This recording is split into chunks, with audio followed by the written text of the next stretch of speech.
Large podcast. We're joined with Gary Turner, aka Mr. G6 or the G6. One of those classic animal nicknames when they used to give those. Yes. Right? I had it before, but when I joined the company, they said, "Do you have a nickname like this?" I'm like, Yeah. they call me G6, like, my friends and stuff. So I'm like, that works. Yeah. So that was like the classic animal thing for the longest time. Yep. Like that was like the animal heyday too. That was like kind of primetime animal. Well, back then people didn't know who the guys really were. They just went by their names because there was no social media. Yeah. So like Machine, most people didn't know who Machine was. He was like this mythological creature. Yeah. Like that's just that guy. He shows up at the animal cage and does wild stuff. I see him in these like black and white posters and all this stuff. Yep. All right, before we get started, what's your favorite drink? You got 10 seconds. Baja Mountain Dew Zero. The Baja Blast Mountain Dew Zero. Chocolate. I got those energy ones now. The energy ones are great. I saw them, to be honest with you. I haven't had anything with artificial flavoring besides a protein shake in a while. Like I cut pre-workouts. Like I drink black coffee with zero in it. It just ice and then the coffee goes in. So I'm excited for anything with flavor after this show. Is that necessary? No, I'm just crazy that I want to eliminate all variables to know that like when I walked off stage, I'm like, all right, dude, there's nothing you could have did. There's no like Diet Coke that like fucked you up or something. Well, so you're like the classic like psychopath era bodybuilder. Yeah. From like now it's like, oh no, so you can have a burger every third day and then you do this and it's like I'm doing that. Sugar-coated. I am doing that, but that's dictated by the coach. Yeah. I train with Palumbo, and if you know anything about Dave Palumbo, he loves his fucking McDonald's. So he's sending me McDonald's a lot, but it's prescribed based on like, dude, you're flat as shit. Don't eat your beef meal, eat the McDonald's. So it's frequent, but I don't really treat that like a cheat meal because it's told me exactly what to eat when I go there. It's the same thing every time. It's a double quarter pounder, large fry, which is about 10 seconds of food for me. So it's like, oh, you're so lucky. I'm like, dude, you know how small that burger is? Like if you let me go to McDonald's and unleash, it would be like a tray. It would be like 3 times as much as that. So I don't really get excited for it anymore. Well, what's the move? All right, post show. Show's coming up. What's the move? As soon as you're off stage, is it a total free for all, or do you have like a ease in protocol? Well, I'm better than I was like 10 years ago at my first show. Like my first show, I gained like 30 pounds over the next day. Like it was like. I was like sitting up in the middle of the night because you never had dieted before for your first show. And I did it right. So I didn't cheat or anything like that. So, but like you just like were like released back into society with all food and everybody does it. So I don't really even get mad at like first time competitors, but as you get like more experience, one, you want to hang on to your condition a little bit, and like, for the weeks after. But for me, this is the first year, like I haven't really like put a lot of stock into like, I definitely don't have a stash. Like I used to do that shit, like go to Walmart and get like dumb shit that like crackers. Like you're not going to eat that when you're fed after. You're not going to eat that. You're only doing that because you're fucking hungry. But I'm a like baked goods guy. Like so like I'll go to dinner and get like, I don't know, burger or fries. This is normal shit. But I like desserts. So like cookies, cakes, cupcakes, that sort of stuff is like my thing. Brownies and stuff like that. So I'll eat that, but I also know like when you've had enough and to not like end up in the bathroom or 20 pounds up the next day. We'll be sure to get you a cookie pack. Make sure you're good to go. We send you a care package for that last. So he put in the box the cookies are amazing. The Reese's was the best one, and I like the cinnamon toast crunch one a lot too. They were phenomenal. I keep checking the page if you guys are like doing shipping and stuff like that. I'm like, no, dude, we'll get there eventually, but maybe they'll be your first cookies as an IFBB pro. Yeah, definitely. And this will be your last interview, whatever. I mean, so it's coming soon. It's another shot at it. Let's go. Yeah, definitely. All right, so we're gonna do a couple more rapid fire questions, and then we'll get started with the business. Sure. Chocolate or vanilla? Chocolate. Would you rather have no arms or no legs? No legs. Do you have any tattoos besides the one that we can see? Yeah, and I have a tribal sun on my back, which was my first tattoo, and I wish I didn't have it. And what's your favorite band? If I got to say off the top of my head, Blink-182. If I had to go with one off the top. All right. Awesome. Do you want to give like a quick introduction to our listeners, like who you are, your your history with the sport, or like where you're known in terms of competition? Yeah, definitely. So I started training in 2006. I don't have like some like special story, like some people were bullied and stuff like that that got into weight training. I literally got too fat when I was in college, my first semester freshman year, and I realized that girls aren't going to like this. So I just said, you know what, I'm gonna start running. I'm gonna start going to the gym. I'm just gonna flatten my stomach a little bit. And then it became like you got kind of hooked on like the results and the compliments. That turned into like the fitness guy on campus. I probably looked more like a men's physique guy then. I didn't eat a lot of carbs or anything like that, but I was still partying and everything. Bodybuilding didn't come around until after I graduated in 2009, and I joined a hardcore gym in my town.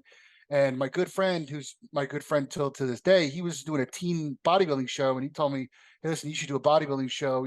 You have the potential to do it." I'm like, "No, back then you used to like fight the people off. The first guy that suggested it." Um, but I got into that. I started bulking up at that point, so I got to like a really sloppy like 240, and like that did my first show from there. Um, Came down to like all the way down to like 176, and like was like shredded for your first show, like good abs, like not to my standard today, but like good. But I got killed. It was like 26 guys in the light heavyweight back when bodybuilding was great, and but I was hooked at that point. I always said that that could have went two ways. Either you could have got killed and you could have said, "Fuck this, this is not worth it," or you gotta be like, "I'm gonna go and I'm gonna do some work and then come back, a year or two from now and do it like that." So I went that way with it. But I hooked up with Animal. A lot of people don't realize I work for them. So I'm working like in the office. We work remotely a lot now because of the pandemic. So, but I do customer service. I do marketing for them. I do all the social media writing for them. So all like the hardcore stuff that you see that comes out, that anything on Instagram, that was all produced by me. So like some people have picked up on it that it kind of sounds like my personal page. Yeah, because it's me writing both of them. And I just like shoot the different captions around. But so they've taken good care of me. I came on as an athlete with them in 2018. That was like a role extension that came up, when we had a discussion about it. It's always something I wanted to do. So for all those years that I was at the Arnold and like in the Olympia, I was working, behind the counter, dishing t-shirts out. I got to become the MC in 2017 in the cage. So that was a big jump for me and where I wanted to be, because I wanted to be in the action. I really didn't want to be selling t-shirts. And that was really cool, but I still wasn't like an athlete. So I used to like watch like the Frank McGraths and the Evan Centopanis, and I was always like, one day I'm going to be like that. I'm not there yet, but I would like watch what they were doing and how they were interacting, handling fans and stuff like that. I would watch other athletes from other companies that maybe did it wrong, and I'm like, that's not how you do it. Like where they would like shun them away, or they wouldn't like sign autographs for like everybody. I always thought that was crazy. And like Animal never was like that. It was never like a line. It was always just a crowd. Like everybody's equal. So I always handled that. So when I got signed into that role, as an athlete, it was already like in the making, like kind of I was on the ground floor already with them, and it was time to do it. And I've had photo shoots with them before, but last week I shot with all the posters, those classic posters. That's one camera guy, Brian Moss, who does all those. And he only does a few photo shoots a year because he's very high profile. And I wasn't at the level of an athlete to be selected for that until last week. So I ended up shooting finally for one of those. So I'm interested to see what the images look like. So you get your legendary Frank McGrath, black Yeah. and white, I don't know. slummy apartment. I know for a fact that they're not going to make them black and white. And I'm interested to see how Brian takes it with his editing and everything like that. The company's going in a different direction. I mean, we've known, those were like 2003, the Frank McGrath. We all love them, but the thing is that we're different from the kids that are out nowadays that are training. They don't identify with shit like that. They don't even don't even care about it. No, So that was the era that I came up in. Yes, it's like those posters were like the legendary shit when it's like, all right, cool. Like Ronnie's coming up. Oh shit, then here's Jay. And it's like, that was kind of like the prime time for everything. And everything was so much more hardcore then. Now it's shifting towards like physique and whatever the hell else, I guess. But the bodybuilding stuff, that was like the top dog. Everyone wanted to be a bodybuilder. Yes. And now it's like, oh, you actually want to be a bodybuilder? Like, you want to push past physique and quit being pretty? Why? Why would you want to do that? You're less marketable now. You're striking a chord with me, and I know we'll probably touch on this later in there, but I'll just say it right now. Like, I'm having a moral conflict with like this whole like change in it, and it's like almost the point where like I want to win my pro card and just like walk away because I just don't identify with anything that's going on in the industry, even in like bodybuilding and or anything like where even the gym scene is just as bad because it's like, dude, no one forget being big or anything like that. It's just that no one takes anything hardcore. It's happening in powerlifting too. You got guys with tripods that are filming 315 deadlifts. I'm like, bro, you know that like everyone can do that. That's not an accomplishment. And then they always try to play it off saying, oh, I'm just checking my form. Like, the fuck you are. You're loading that to your YouTube. Yeah. If you got 800 pounds on the bar and you're about to do something crazy or you're about to like world record, listen, then do it.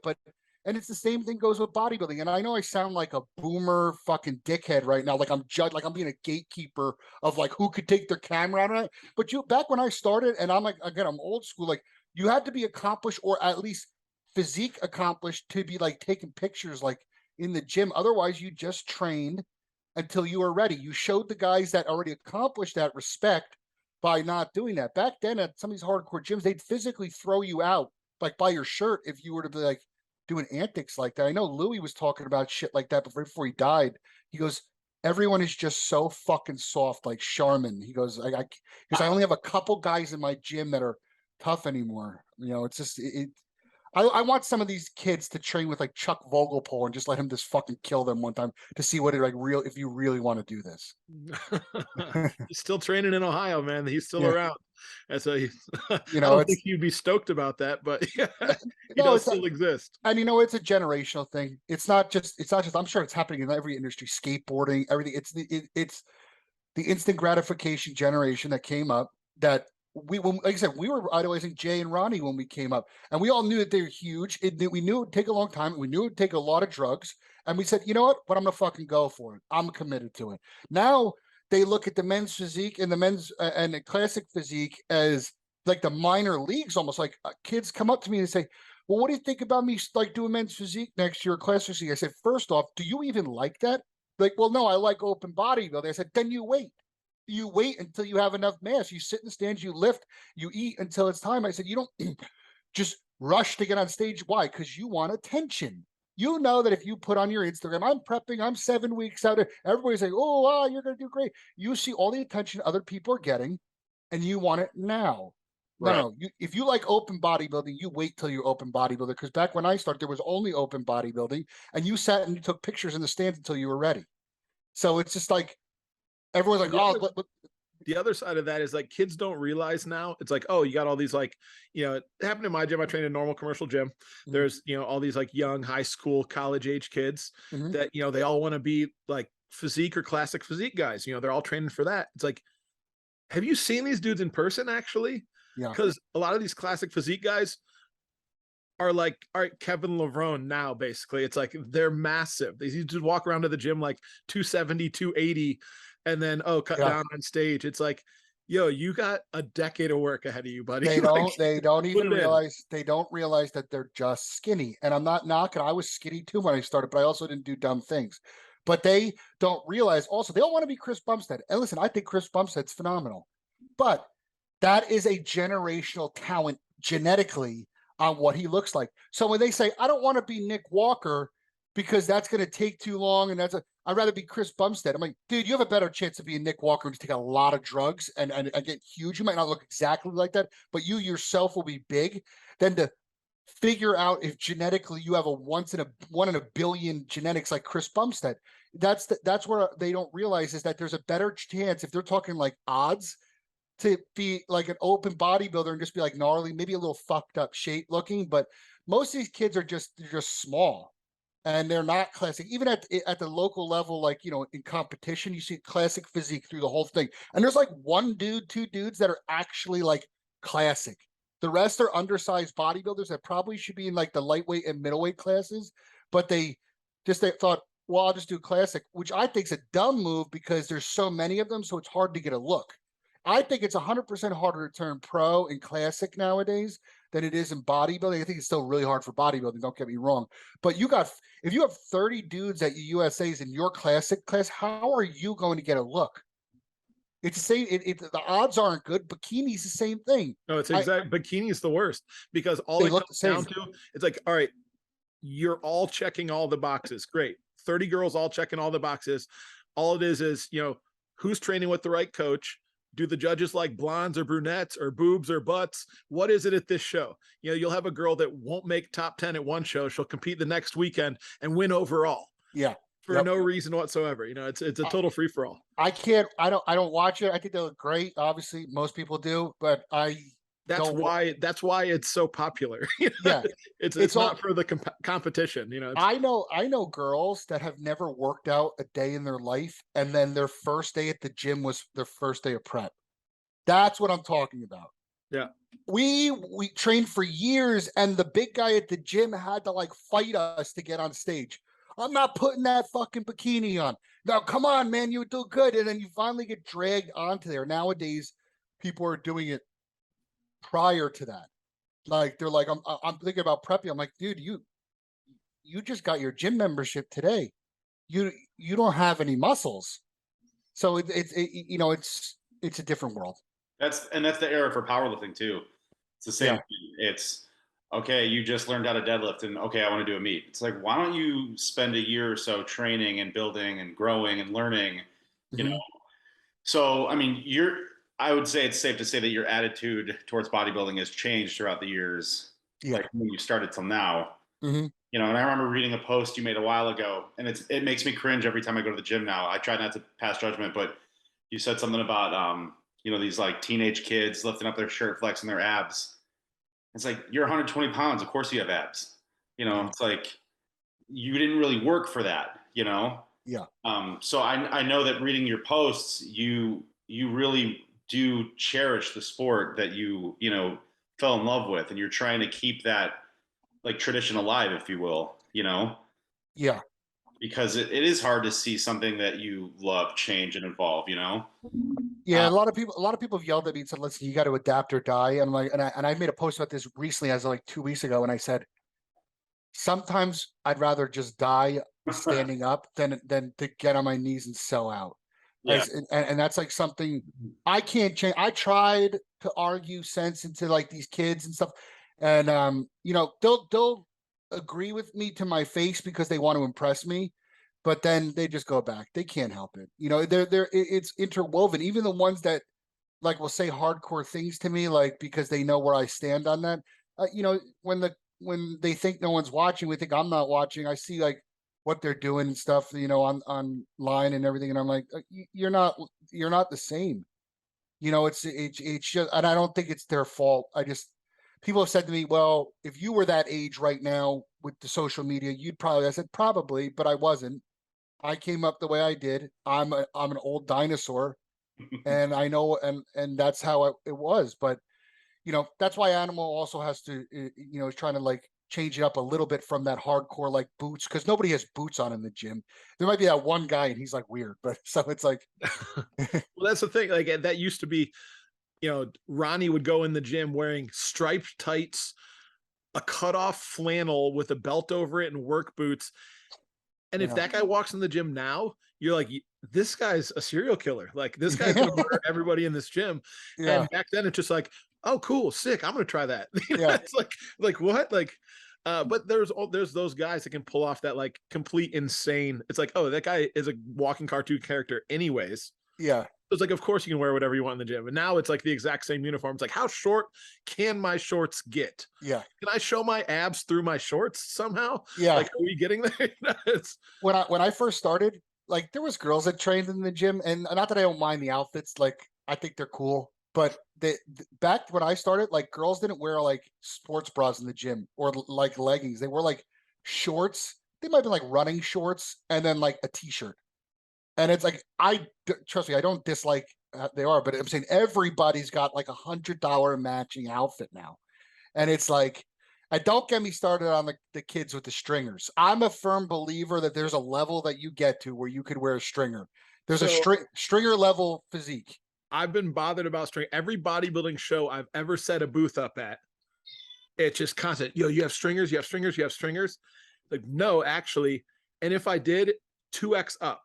Yeah. Sorry, like, yo, you got to earn the right. Like, if you're not 200 plus, like, don't even think about it. Like, that was reserved for like the top dogs, like the pros, the people that look insane. You put that on and it doesn't look insane because you look so insane. So your string just part of it. Looks just normal. Yeah, it's part of it. Yeah. I remember we sold an animal. This was not a good seller that we had. We had a tank top that said big as fuck on it. The problem was we sold it from small to 3X.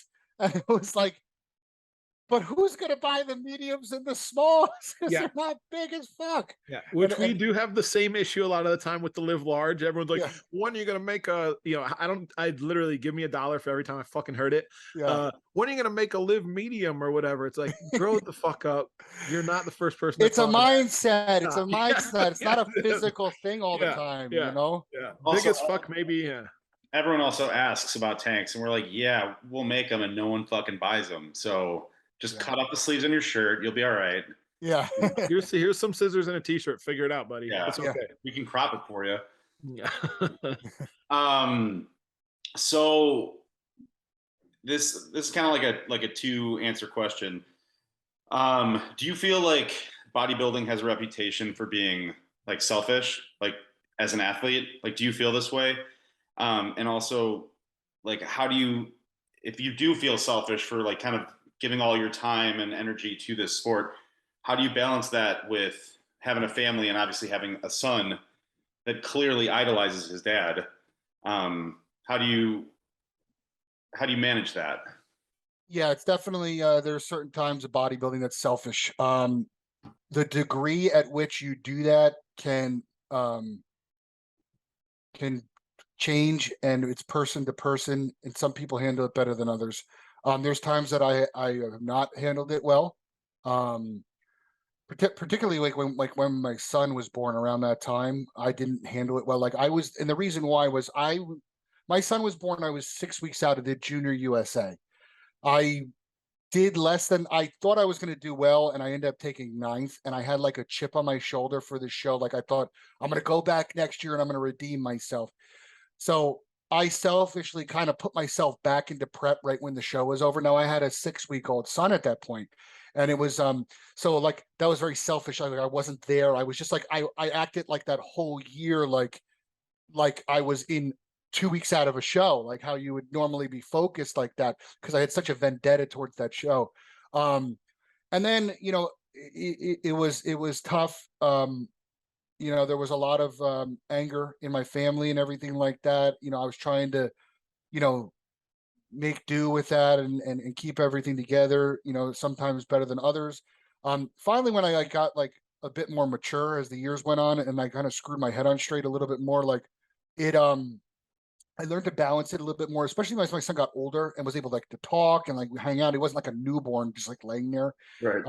I was also a pretty young father, so this, and it was my first son, so that was a shell-shocking thing. I wasn't like, I believe I was 27 or something like that. So it's an adult, but like I'm more of an adult now. So as the years went on and like he got older, sports came into play. He started like mimicking me. I got better as a bodybuilder, like as an athlete, so I was more confident and stable with my approach. Like I knew that you didn't have to be so neurotic in certain aspects at certain times of the year to succeed in this. And at times, even if you were so neurotic, you're probably still going to lose to a genetically better guy. So don't like go off the deep end trying to be like that. But yeah, there are certain times that it can be selfish, because you're always at the gym, you're always eating a certain way. I mean, there's been plenty of like weddings that I had to eat at. Now, depending on certain coaches too. I'm the kind of guy who, if I have a coach, I'll follow him to the end of the earth on what he tells me to do. I train with Dave Palumbo right now. He's more lax and old school in the sense that if you have a wedding and it's not saying it's on a Saturday, he's gonna let you eat. But I've had coaches that like it was like no cheat meals in the off season. And I thought that that was like the hardcore way, and that's bullshit. That's just screwing people's heads up badly. And you know, I followed it because I thought that's what it took to become a real bodybuilder. I was much younger then. Um, but you know, yeah, it's selfish. I have this year really balanced myself in the off season. My son started wrestling, and I found myself more interested in that sort of focus. That doesn't mean after there's tournaments that I didn't go and hit legs, and when I was supposed to do, I had my meals there, so I balanced that out. You'll never see me just like, oh, my son has wrestling. I forgot my food. I got to get fucking French fries here. I always have my stuff, but my head is elsewhere at certain times. So but I was focused on that, and that's kind of helped me with like plan a potential exit strategy in the future, because there was a time where I said, well, I don't know how I'm never going to get out of this mentally. Like, how am I going to retire? And I found myself more interested in his wrestling, and I'm like, well, that's what you're going to focus on. That you're going to focus on making him be the best, and it's not going to be about you anymore. And I was okay with that, because for the longest time I didn't have anything to fill that void, and it was kind of like, fuck, I mean, you're gonna get small, and no one's gonna know you as Big Gary anymore. It's gonna your identity is gonna be gone. Yeah, that identity is gonna change, but now I'm coach, for the wrestling, or dad to the wrestler. That's gonna be different. So that it kind of works itself out in the end. But people do make that mistake, because it's mainly also because bodybuilding is a 24/7 sport, different than football, baseball. These guys have real off seasons. Right. With us, if you want to have an off, if you want to like go completely off, you're probably not going to be that good, like, because you're going to stay the same or fall back. Now, do you think that balance actually, like having that good kind of training, dieting, life balance actually helped you as a bodybuilder, or do you think it kind of holds you back in any way? When I found real balance with it, like where I was able to actually relax at certain times. When I say relax, I mean just like not be a psycho. That's when I got a lot better. In the beginning, the psycho neuroticness of it, it didn't really make me any better. But what it did was, and I don't regret it, it kind of put me on the map a little bit, like on social media and stuff like that, because people were following. Like when I was training with Matt Porter in 2015, when my son was born, he had me doing 4 cardio sessions, 3 cardio sessions, and 1 training session a day, every day. I went to the gym 4 times a day separately, 4 gym outfits, and I was doing HIIT cardio 3 of those times, training 1 of those times, all on 35 grams of carbs from 12 weeks out. I don't know how I did it. If it was today, it would have been fucking stupid. It was just, I was just it was fucking stupid then too. Yeah, it was stupid. But just know it's stupid now. but people saw it and they're like, dude, this guy Gary's crazy. Yeah. And that was the year I took 9th at the Junior USA's, and like, this guy's Gary's crazy, and at least got me like that. Like, dude, his work ethic is nuts, and that's what it was kind of known. So I established it. It didn't establish me as some great physique or not anything like that, or it just kind of like put me on the map as a hard worker, which is what I was always trying to prove. And it had its place. Nowadays, I wouldn't do that, wouldn't want to do that, and it also wouldn't be necessary. So when I found real balance of like chilling out and like I said, my son, my wife, doing other things, but not things that are going to sabotage my training. Like, it doesn't mean like go on a 2-week party rage or drinking and stuff. That's going to screw your training up. That's not what I'm talking about balance. I'm talking about just chilling out and not like feeling your glutes every 10 seconds in the middle of the off season because you're worried they're going away or something like that. You can't be like that. What I think is really cool is like when you're talking about transitioning out of bodybuilding and focusing on your son and him in wrestling, people have brought the question up to me like, oh, do you think your kid is going to be a power lifter or whatever? And I don't give a shit what he wants to be.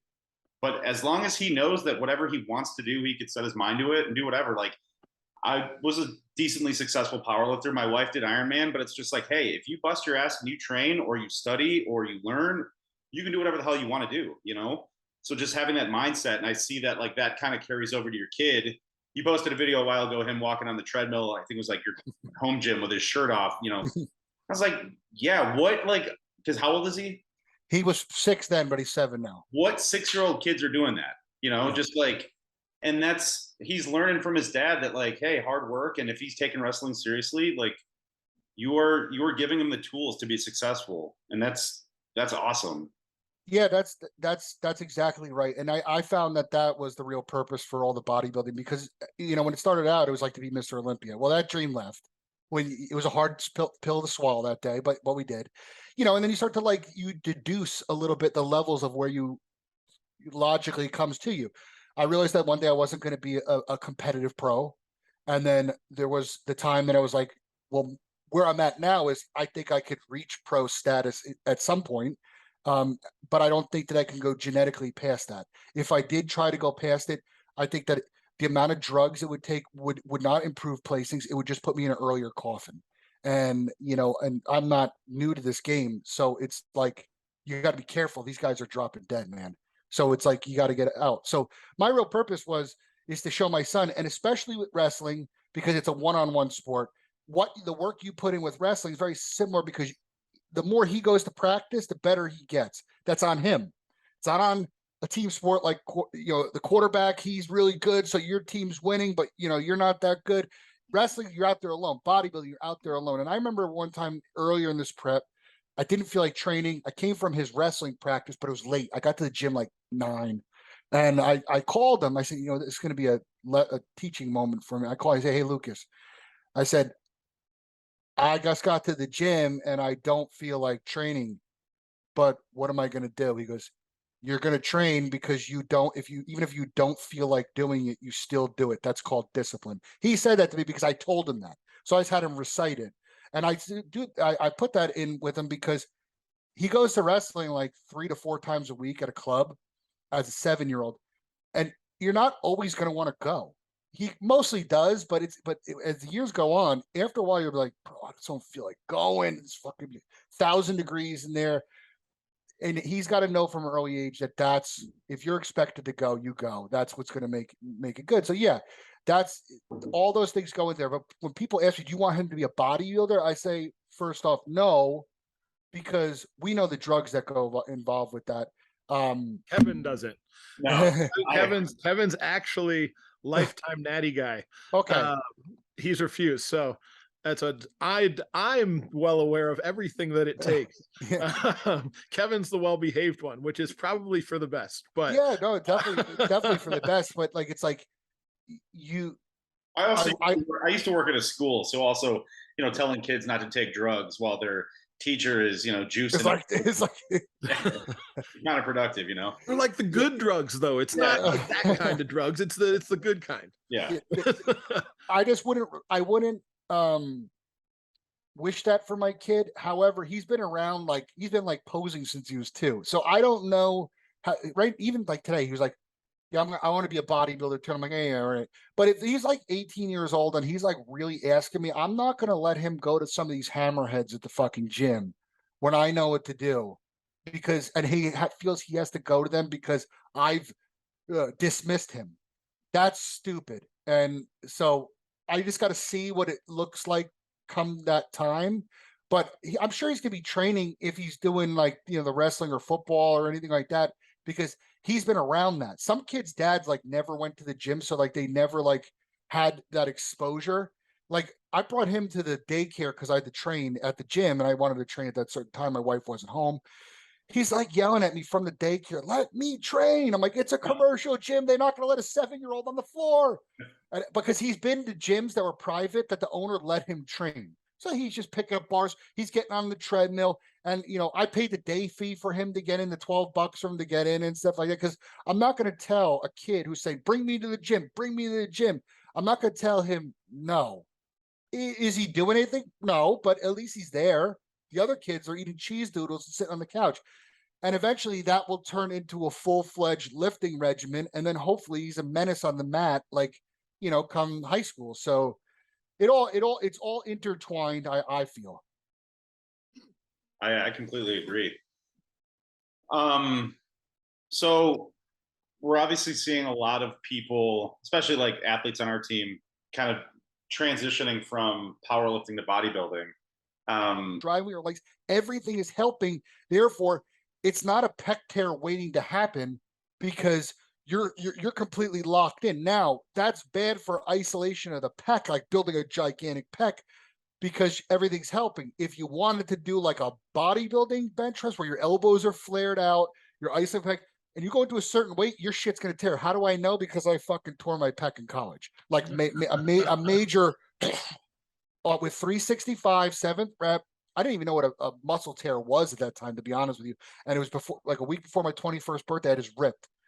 And so I've been dumbbells. If I'm doing like a big like free weight movement for chest, it's probably flat dumbbell where I can keep my elbows, into a position that I feel comfortable, but I'm not limited to where the bar is. Now I've done like reverse band Smith incline barbells, but then I progressed to a certain level where like I'm getting like 4 plates on a side and it's heavy even with the band. And I'm like, dude, you're one bad rep away from fucking doing it again. Stop being fucking ballsy like this. And and that's kind of how it is now. But I do think there's application for the deadlift. Because we all say shows are won from behind, which really this whole thing is a fucking glute contest anyway. Whoever has the biggest and the most shredded and shapely glutes probably will do well. Well, the guy who probably deadlifts the most off the ground will have that ass. So it's I do think there's an application in that. So I think that does help them. However, I don't think that like Hunter and Brianni's arm size or shoulder size, maybe if they overhead press a little bit is why they have that. But I just think that a lot of both of them can breathe the air and they'll grow very well. That's why the transition was very good for both of them. But I'm sure like a less genetic susceptible person might have some trouble doing that. They might have to raise the volume a little bit. No, with both of them, you're kind of in that same vein as like, no, you're not a Nick Walker. No, you're not a Chris Bumstead. It's like if you have, awesome genetics, it's like anything is going to work for the most part. If you don't, good luck to you. Take more drugs, I guess. Sometimes the best guys are the guys, the least guys that you want to follow. I always try to like study the guys past to see how much they sucked before, and then go with that. Like, remember Eric Fankhauser from Animal? He had 24-inch calves. Yep. Don't ask him about calf training. Dude, like did like 3 sets of calves like a week. Like he if you ever saw his Pop Warner photos, he had giant calves in there. He doesn't know how to build them. Find the guy who had twig calves and now his 20s and ask him what he did. That's kind of how it is. But I do think the tactic of powerlifting that bodybuilders need to take is don't train like a pussy is the like the mindset of it. Get into a movement and then and get kind of dirty with it a little bit, because powerlifters they're lifting heavy. Some bodybuilders do, and I'm not saying being reckless, but like you guys got to move some weight a little bit, especially with all these fucking influencers and shit. Everybody's like, well, this is going to do this, and then like, I'm like, I believe in all that stuff, but I'm not sitting sideways on the hammer strength machine and I'm doing, dude, use the fucking machine the right way. It's like, so I just think that the powerlifters are a little bit like tougher when they come towards the training. And I think that the bodybuilders need to take a little bit of that. Well, yeah, there's a benefit to squeezing, but not if you're squeezing 1 plate aside right all day long. It's like, all right, throw something at it. All right, get some squeeze with some weight. Great, cool. Right. Right. And just, back to the Hunter and Brianni thing. I mean, both of those girls are phenomenal athletes. I mean, both bodybuilding and powerlifting. But I think this was going to kind of go back to your overall opinion on where your mindset is as being like an OG in the sport, right? Like, how do you feel about, like, this is a sport that you've been invested in for years. You've busted your ass for however many years you've been bodybuilding. You're still working towards your pro card. And then here comes Hunter. And boom, right away. Like she just kills it. Like, how does that make you feel? Like, do you have that mindset like you haven't been in long enough? You got to pay your dues because No, because I think that Hunter was the best person on that stage. I knew she was going to win that year. absolutely. Like when she was putting pictures up, I was like, now women's bodybuilding doesn't have that many people in it. So for one that's really good to show up, I knew that wasn't going to be a whole slew of women that looked like her. But I also knew that the level that she was at, the conditioning that she was producing, even for a first timer, is going to be not hard. It's going to be hard for somebody to contest against her. I knew that she was going to do it. I wasn't mad about that or think that like, they haven't put their dues in or anything like that. With that, do I think now? I've spoken to people about this. Do I think that the pro card will mean a different thing to Hunter than it would to me getting it? Yes, I do think that she was probably very happy that she got it. Big accomplishment. Did the prep.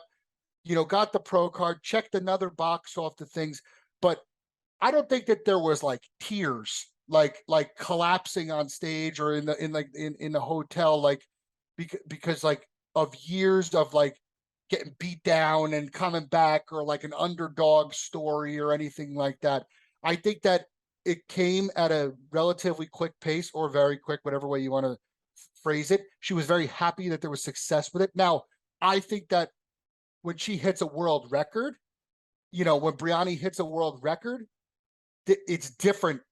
That feeling that they have when they grab a world record is what I would feel when I got a pro card, because they did put a lot of time in that. Yeah, They invested more years into that. they were regular when they started powerlifting. They were pretty regular girls, right? And so they probably did a state show, and they probably got a state record, and they're like, man, I wonder what we'd like to get a world record, get to that level. And then they finally did it years down the line. So they probably, we've seen the pictures when Brianni hit her world record, like she was losing her freaking mind. Joe was in the background going like this and everything. And Joe is the best. Joe is the best dude, by the way. If you've ever been to a meet, yeah, he is all in for anyone he is supporting. It is not like that in bodybuilding. That's the one thing that I talk with all the powerlifters. Eric Schwartz, who used to be with Animal, he's a powerlifter. I said the powerlifters are in person are much more supportive. I'm not saying, dude, I talk with all the bodybuilders backstage too, but it's an on edge, like I hope I kill you like type thing. Powerlifters, they'll wrap each other's knees. They'll whatever you need, they get it. Now online's a different thing because everybody argues over fucking depth and shit. Oh yeah. There's a couple young kids. I'm not going to mention anybody's names that I'm like, I'll mention the powers. I'm like, dude, what's this kid's fucking deal? Why is this kid the fucking depth police or the federation police? It's like, this federation is giving all white lights to everybody. I'm like, dude, shut the fuck up. Like, stop complaining. But no, I think that their world records would be the same as their pro card. I think that the pro cards came on relatively quick for them. I think it was kind of like a side job for them to do it. I think that they are very good at what they do and they deserve it. So it's not like they're it's not like a time limit that somebody has to put in. But I got that idea when I used to watch the John Meadows. You remember John Meadows? He turned pro as a masters guy. He had a bunch of second places. He's been competing since 1987. He did 26 pro qualifiers before his before the Team Universe win in 2015. That's a different feeling when you finally get it. And if I ever get it, I'm going to be 35 next year. So if it doesn't happen here, I'll be masters next year. I hope that I could push it over the edge. It'll be a different feeling because it's a accomplishment that I've been chasing, and that sort of. And I also understand that genetics aren't. I don't have supreme genetics. I have decent genetics for size, but my shape genetics aren't that good. When you get to certain levels, So I understand that it's a little bit of an underdog type thing. So it would mean a lot. No, I'm aware it's probably not thoughts you want to have in your brain at all, but have you thought about say, all right, you get into masters and everything, and you just keep top 5, second place, third place, and you just don't ever quite get over the top? How will you cope with that? If that happens, it's or is that just out of your mind completely? And it's nah, I'm getting the fucking card. I'm very confident that I will get the card at least in Masters. Now the question is, how long am I willing to go? I don't know. I'm taking it season by season because I will admit that I'm at the tail end of my career, both mentally. See, physically, no, because every offseason I get marginally better. So it's not like I'm going backwards. If I was going backwards physically, like, oh, yo, you didn't look like you did last year, that would be easier to retire. That was Palumbo's way of retiring. He just couldn't train the way he was, and he didn't look as good. He's like, I'm out. But when you're getting better, that's hard to walk away. But mentally walking away because of like family or like, you know, if you're, like I said, we start to really unbalance yourself, it could be difficult to do it like that. The hardest thing also to consider is the closer you get to 40 with the drug use is dangerous. You are not 23 years old. Your body does not bounce back the same way. I am not, and I say publicly on the podcast, I'm not that light. I'm pretty intermediate with it. Some people would say it's heavy. I don't think it's that bad, but it can't be good when you're in, if you're closer to 40. And this is when we see these, and I have like a lot of mileage. So, well, and the last few years have been pretty brutal with that stuff, you know, where it seems like more and more these last few years, I don't know if it's drug quality or if it's different protocols or whatever it is, but it's, or you know, especially compounding. the last like 2-3 years, it's, I mean, guys are really dropping like flies at the top of the sport, you know, and it's younger guys, you know, it used to be like, oh, the guy's 50 and has been pushing himself for 30 years. That makes sense. And now it's like, oh, it's a guy that's 35 years old that, you know, hasn't been around that long, you know. I think a lot of it has to do, and this is speculation, but a lot of the dangers have to do with being over 40 and the size that you are. Let's just negate the drugs for a second, but I think the size that you are, the 300 pounds at 42 is not good. You don't see this happening to bantamweights. If I was a Masters bantamweight guy, you could do that forever. You know, there doesn't require a lot of drugs to be 150 pounds. Two, it's like they say, big dogs die sooner than little dogs, generally. So it's like, it's just like the wear and tear on it is, and if you're 25, you really don't have to worry about it. The guys that are like 25, like Dallas McCarver and like, dude, those guys were really pushing it. Like anybody that's like a normal gym goer or like a normal competitor is not pushing it that way. Those guys were doing psycho shit. So it's like, don't count them. That was kind of like an acute type thing, but like a Sean Roden, like a Cedric McMillan, I believe that those were like compounding over the years. Now the real scary thing is it happening to you? Is it like, you know, you, whatever your track record is that I don't think, like when Sean Roden died, he was big. I don't think that he was like on like 5 grams a test by any means. Do I think in that he person, was? that guy was not a crazy looking dude, you know, in person, it's like, all right, he puts a sweatshirt on and he just looks like, you know, Dallas a was gym goer guy. Oh, Dallas was redlining though. Yeah. But it's, you know what, but it's always in the back of your mind, you know, and people say, well, you got a kid, you know, yeah, that, of course, that like enhances everything. But even if you were a single dude, you're not trying to die either. Right. You know, it's the same. You don't want to die if you're single, but it's like, I don't know. The idea is to get in and out. And that's why that if I did turn pro, whether it be this show, whatever it is, it's over. That, you know, that's like the final thing. I won't compete as a pro. I'll take my card. The goal is just to get the pro card. In the beginning, it wasn't, but that's what I've shifted my goal to be, because you know, once you realize that that's the ceiling, I might not even hit, but I think it's within grasp. So we'll see. Yeah, and that's the reality of kind of maturing over the years too, where, you know, instead of, you know, you're coming in at a young age and you're, you know, I'm going to be Mr. Olympia, you know, you have these irrational thoughts where, you know, when you first start lifting weights, I'm going to be Mr. Olympia, and like, you think you can do it natty, you don't even know drugs exist, right? And then it's like, oh wait, I got to do that, fuck. You know, it's like, oh wait, and then it's like, oh wait, I don't look like that guy in the mirror, like, oh shit, like, oh I'm no. I'm very honest with those young kids, man. Like, because they come into the gym and like, and I'll tell them, when I started, nobody said anything that they did. It was like a big lie. Like, you had to be like in their inner circle, which I understood. That was the old school way. but I will tell like the kids if they ask and stuff like that, like exactly like what I'm doing, and they're like, they'll like lose their mind, and I'm like, I'm telling you not so you do this now. I'm saying so you understand and you have all the information that maybe you don't want to do this. I said, there's a lot of you think that this is a couple pills and me go to the gym and look how big Gary is. Oh, that's great. I want to be look, he's getting all that attention on Instagram. Like there's a lot of like scary shit in the bathroom late at night that I'm doing that make all this happen. And you got to have the balls to do that and do it for like a decade if you want, if your genetics or anything like mine.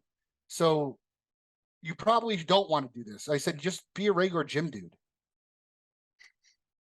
Yeah, I mean that's people are starting to become more transparent, which is good for the safety of really everyone. It's like you don't want kids coming in with these irrational thoughts of like, oh, cool, yeah, just take drugs, I'm good. It's like, no, but what does that look like?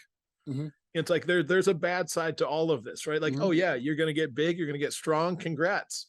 It's like it's not all good.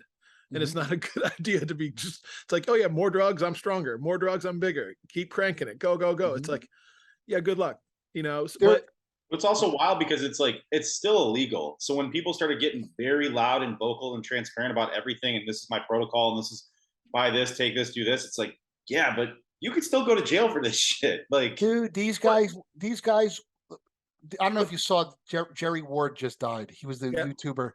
Jerry just made a video about a month ago saying that these kids will announce who the fucking dealer is at the gym, like yelling it across the gym. Like, so-and-so got me this stuff. Like, are you crazy? He would say, back when I started out, somebody might kill you for that. Like the guy who sold me stuff was a very seedy character. And I might get jumped if I mentioned his name to anybody.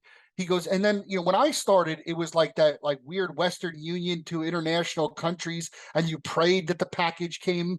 And like nowadays, send money to a mystery name overseas and hope something shows up at some point, and you don't get the seizure letter instead. Yeah, nowadays they Venmo domestic things, or they, it's just a different world. But I think that people ask way too easy. It's almost insulting, and I like make this like weird smile every time I get it, those kind of questions. And then if I talk to them a little bit and they have some questions, like I'll tell them flat out like what it is. But I don't think that they're going to do it. If they ask me if I can get it, I say no. One, because if they're that forward, it means they'll tell other people that Gary got it for me just like that, and I'm not about that. So that's all bullshit. But they don't understand that, like back in the day, like if you ask somebody, hey, what steroids are you on? That's a fist fight in the gym, a fist fight.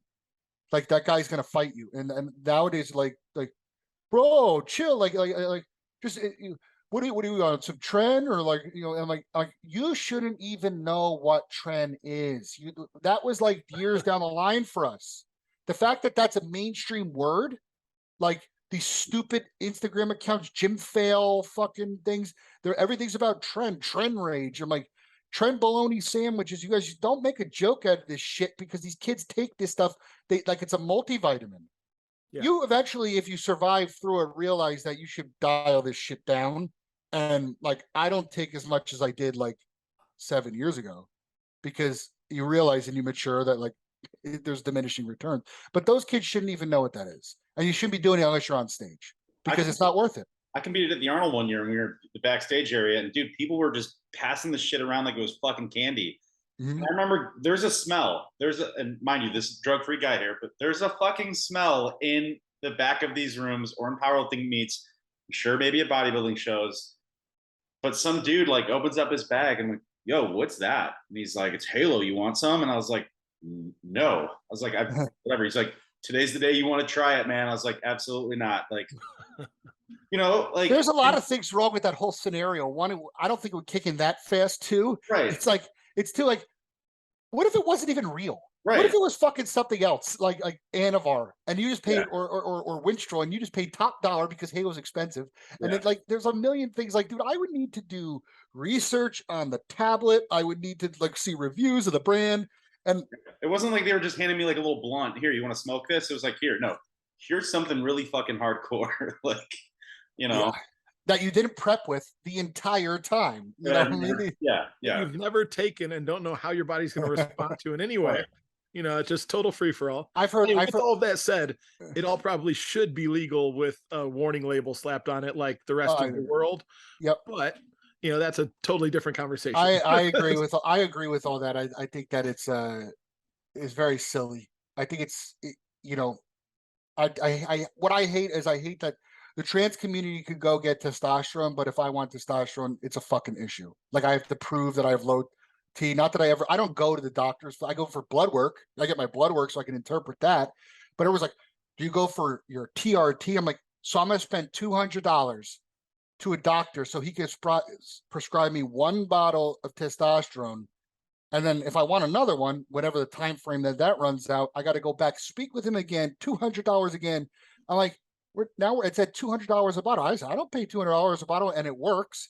Why do I need this one to come from CVS? I don't. So unless this guy plans on through my insurance prescribing me growth, which he won't, you know, because I'm not a dwarf, then I don't really need that. What I do is I go get my blood work and they give me the printout. And then I know, okay, you're not that fucked up right now. This just needs to be adjusted and you're good to go. So I always know that sort of thing, but I don't go like under the doctor, like prescribing me and stuff. Back in the day, they did though. That was way before me, like the 80s and stuff. It was actually like, I want some testosterone. Okay, I'll write you a script. I want some DECA. I'll write you a script. And like, it's not like that now. It's all controlled.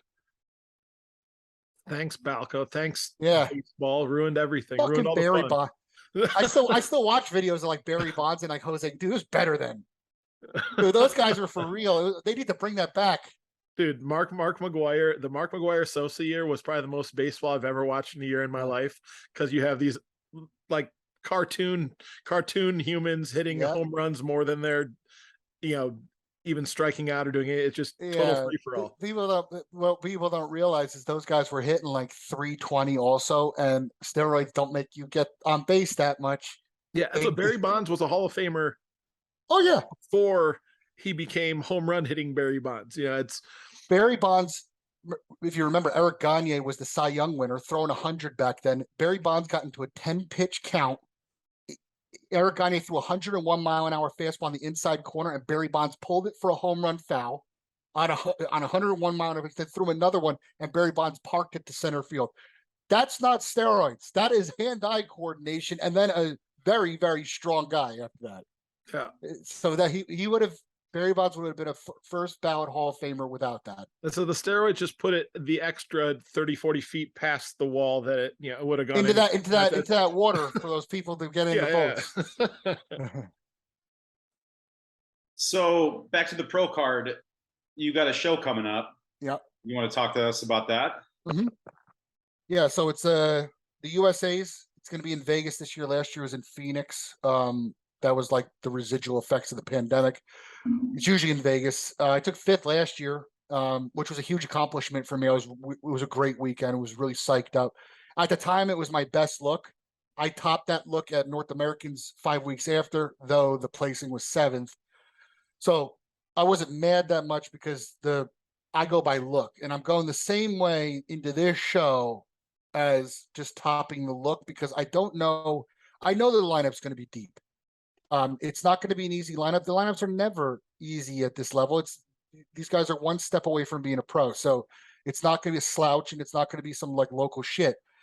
So how do you keep your head screwed on with that? You know, you just got to come your best and not put any worth into the placing. And just like let that all fall into place, you know, and if I'm at my best and it doesn't work out, then you did your job. You know, if 15 Jay Cutlers show up to my class, well, I'm going to be 16th place. There's nothing I can do. There's no 101% I could have went to make that not happen. You're going to lose to Jay Cutler. So it's like, that's why you can't really focus on bodybuilding. There's no defense, you know, so you just kind of got to run your own race. So that's kind of how like the conversation that I talk to myself like each day when I like, if I see somebody or something, you can't be like, okay, well, this dude's going to be here. So how are we going to like work around him or something? In other sports where there's defense, you can. Like if you know Tom Brady's the quarterback, he likes throwing to the left on 2nd down. that's all strategy. There's no strategy. It's not like I can be like, how do I make that guy's back double bicep look good? You just pray that they all look like shit and you look awesome, and that's it. Yeah. Or they look good and you just look out of this world. So your job every day is to be out of this world. So but I'm excited. I'm excited to go. I've been in prep for a long time. I've been in prep since like March 1st. So I'm in week 24 of prep. All right, well, what's first meal after? You know, you're in Vegas. You got every option in the world. It's gonna be like I always go choose like bar food. I don't know which bar yet. I haven't even looked. And this is the first time that I've ever been at a show, and this is gonna be my 16th show where I haven't researched food, like restaurants. Like, hey, we're gonna go to this taco place after. Like, I'm there this time to just bodybuild, and then when I walk off, I'll let my wife select it. Like after, because I really just don't want to be like focused on that sort of thing. It'll be probably like a bar type thing where there could be a variety of food, like appetizers. You want a burger, you want like this other entree or something like that. It won't be like sushi or something like that. You can't go all in on one thing. That's what you gotta give yourself some options. You've been craving a lot of stuff these last few months. Yeah. You got to check a few boxes. Just one ain't gonna do it. The last cheat meal that like normally like Dave gives me a cheat meal on Saturday, like in the off season and earlier in prep, where it's like you could eat whatever you want. So if you wanted to go to the pizzeria, then you want to go to like for a burger, that's fine. You know, the mess will be cleaned up on Monday. For the last time I had an open one like that was a week after I just won the Atlantic States 8 weeks ago. The week after that, I had an open cheat meal, and then it turned into you're gonna have a burger and fries on Saturday. So for most people, that is a cheat meal. But again, that was like under control. Like I had to just have the burger and fries and go home. Well, if your burger and fries is also a shitty double quarter pounder from McDonald's and McDonald's fries, that's not exactly like a cheat meal that you're super stoked about. You know, the first time I don't go to McDonald's when I get that open cheat meal. I do not go to McDonald's, and I like McDonald's, but I'm not wasting that opportunity on that. You know, that's the one thing about bodybuilding too, is there's eating disorders involved in this shit. There's binge eating, and I don't mean binge eating because you're hungry or that you haven't eaten it. It's just so restrictive, and I didn't realize this until like kind of like recently. I just thought like this is what it takes to be a hardcore bodybuilder. This is how we think. No, man, it's kind of fucked up. Like I would wait always to have the cheat meal on Saturday night. It was a certain window. Like I substituted my last meal for it, but then you'd see me get food with my family. We'd finish the meal. They go home like normal people because they just had dinner, and I could go to the diner and get like pancakes and like more food, even though I wasn't fucking hungry. I'd be sweating and fucking forcing it down because like, if you want it now, you got to have it now because you can't have it tomorrow. Dude, that's fucked up mindset, man. That's not good. That's binge eating because you're restricted. A normal person would say, you don't need the pancakes right now because tomorrow morning, Sunday, you could take the family out. You could go, you could get some eggs and a normal stack of pancakes. And then that's it. You don't need to eat the pizza, the burger, the pancakes, the cookies, all in the 3-hour window, and then feel fucking bad. And that's the problem. As I get more mature with bodybuilding, that's a problem. So after this show, like I've told my wife, I'm going to relax for like at least 2 months, where it's like during the week I'll train and I'll eat my normal bodybuilding stuff because I don't like training with like cheap food. I'll like throw up. I'm deadlifting. I like pancakes before, but on the weekends, I'm going to eat whatever I want, but it's not going to be like binging. It's going to be like, if I want to take my family, you know, to the diner on a Saturday morning, okay, fine. But you're going to get a normal shit. Like you're not going to force 86 plates down and then, you know, that sort of, and then do it again at lunchtime. So I'm going to like level myself out a little bit. And then if I'm still competing, then I'll go probably around November 1st.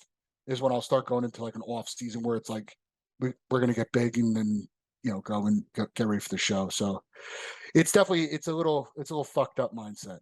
All right, well, go get that card at your show. Hopefully this is your last interview. Yeah.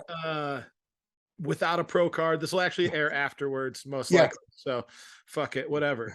Congrats if you got it. You'll get it next time if you didn't. Add the title to your Instagram bio like everyone else. Oh, Yeah. instantly. I won't even get from the backstage.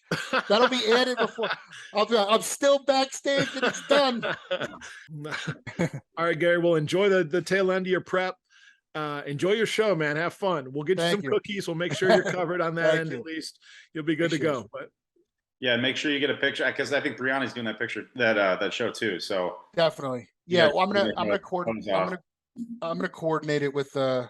Hopefully, I gotta see when we'll get it on Saturday night because we're all gonna be at finals. So I don't know when they're in Vegas too. So food wise, they'll have you covered in Vegas. They'll know where to go. They'll know where to go. I'm not absolutely. gonna end up at some fucking bullshit place. They'll show you the time. Yeah, they're wild. Yeah. All right, man. We'll talk to you later. All right, see you guys there. Take care.